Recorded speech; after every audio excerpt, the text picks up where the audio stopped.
Hi there, and welcome to the Confessions in the Home Office podcast.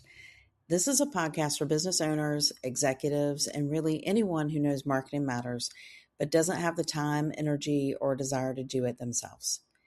I'm Wendy Hill. I've owned Market Momentum here in Greenville, South Carolina for over 20 years, long enough to know that most businesses don't need more ideas. They need consistency, follow through, and someone who actually handles the work. This isn't a podcast about hacks, trends, or overnight success. It's about real business, real life, and marketing that works without taking over your brain. So when I say that I built my business around real life, I don't mean that as a tagline or a brand story. I mean it very literally. I started this business when my son was in preschool. I wasn't even pregnant with my daughter yet. And if you've ever had a preschooler, you already know what that season is like. It's sweet, it's exhausting, it seems to be very loud when they're awake, and there's really no extra time. There's just time you borrow from somewhere else, usually sleep. And so at the time, I wasn't thinking about legacy or scaling or building something that would last decades. I was thinking I need work that fits into my life, not work that bulldozes it. That distinction ended up shaping everything. So as the years went on, life didn't slow down or get simpler. It got fuller, I would say. I went through a divorce. I became a single mom. I ended up with sole custody. And for more than a decade, it was just me managing kids, school schedules, emotional load, and logistics, unless my parents were able to help me out, which they did, and I'm very grateful for that. And a business that was growing whether life felt convenient or not. There was never a season where everything magically settled down and gave me space to really focus and plan. There was just real life happening every single day alongside client work that still had to be done really well. And here's something that season taught me very, very quickly. When life is full, your tolerance for mess just completely disappears. You don't get to wing things, you don't get to rely on motivation, and you definitely don't get to say, oh, I'll just figure that out later. Because later is a lie we tell ourselves when we're tired. And tired at that point in my life was not optional. It was just the baseline. So I had to work differently. Marketing couldn't depend on inspiration. Client work couldn't fall apart when life got busy or there was a family situation. And nothing, absolutely nothing, could live only in my head. If I had to remember it, it was already a problem. That's when systems stopped being a nice to have and became non-negotiable. Not fancy systems, not trendy frameworks, just reliable ways of working that didn't collapse the minute I got pulled in 6 different directions, which happens a lot in this business. Marketing had to keep moving even when I was tired, even when kids were sick, even when life was loud. And without realizing it, I was building something that mirrors exactly what most business owners struggle with today.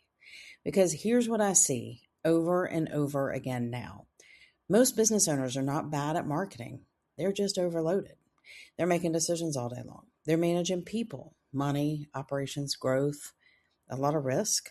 By the time marketing comes around, their brain's just shot. They're done. Marketing doesn't fail because they don't care. It fails because it requires consistent attention in a world that already demands too much attention. And marketing, despite what the internet would have you believe, is not just posting things. It's planning, it's organizing, it's follow through, it's remembering what you said last month and building on it instead of starting over and over all the time. It's the unglamorous, invisible work that has to happen whether or not you're in the mood to do it. From the outside, marketing looks simple and everybody thinks they can do it. Everybody thinks they're a marketer, but behind the scenes, it's relentless. And relentless things do not belong on already overloaded plates. When marketing only happens late at night, between meetings, or when you finally have a minute, it never gets the consistency it needs to actually work. That doesn't mean you're failing. It means marketing is sitting in the wrong place. So looking back now, I can see clearly why market momentum works the way it does. I didn't build it around urgency. I built it around stability. I learned early that starting over every few months was exhausting and unnecessary. So instead of constantly reinventing, I focused on momentum.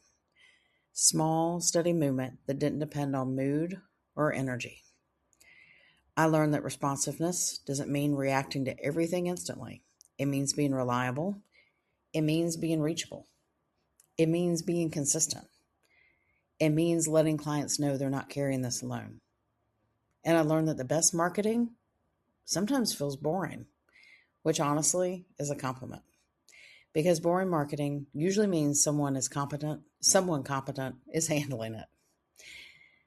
So what I see now, especially with business owners and with executives, is this quiet guilt around marketing. Like it's something they should be better at, something they should enjoy doing, something they just haven't cracked the code on yet. And I wish more people would hear this.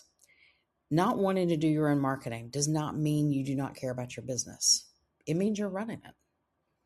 So at a certain level, doing your own marketing becomes a liability, not because you can't do it, because your attention is more valuable elsewhere. When marketing depends on your availability, it stalls. When it depends on your energy, it disappears. When it lives in the margins of your day, it never quite works the way you hoped. That's not a personal flaw at all. That's just a structural problem. I built market momentum during a season of life where I didn't have any extra bandwidth. That's why I'm so protective of my clients' bandwidth now. I don't expect them to remember everything. I don't expect them to generate endless ideas. And I don't expect them to manage the details. That's my job. I keep things organized. I keep things consistent. I keep things moving. And maybe most importantly, I remove marketing from the mental load that business owners are already carrying. Because real life doesn't pause for growth goals. Kids grow up, businesses change, stuff happens. Marketing should be built to survive that, not collapse underneath it. So if you're listening to this and you feel a little relieved, like someone just gave you permission to stop beating yourself up about marketing, good. That was the point of this episode. You don't need all these new ideas. You don't need more motivation. You don't need another plan you'll never have time to execute. You need marketing that works quietly in the background of your real life, not on top of it. That's how I built my business. And that's how I help my clients keep theirs moving forward. So, if this episode hit close to home, if you're realizing that your marketing problem isn't effort, it's capacity, drop me a line.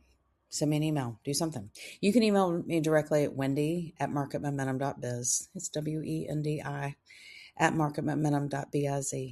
There's no pitch. There's no pressure. I would love to talk to you. Just a real conversation about whether having someone handle this for you would actually make your life a little easier or not. So, thank you for listening to Confessions in the Home Office this week. I'll see you next time.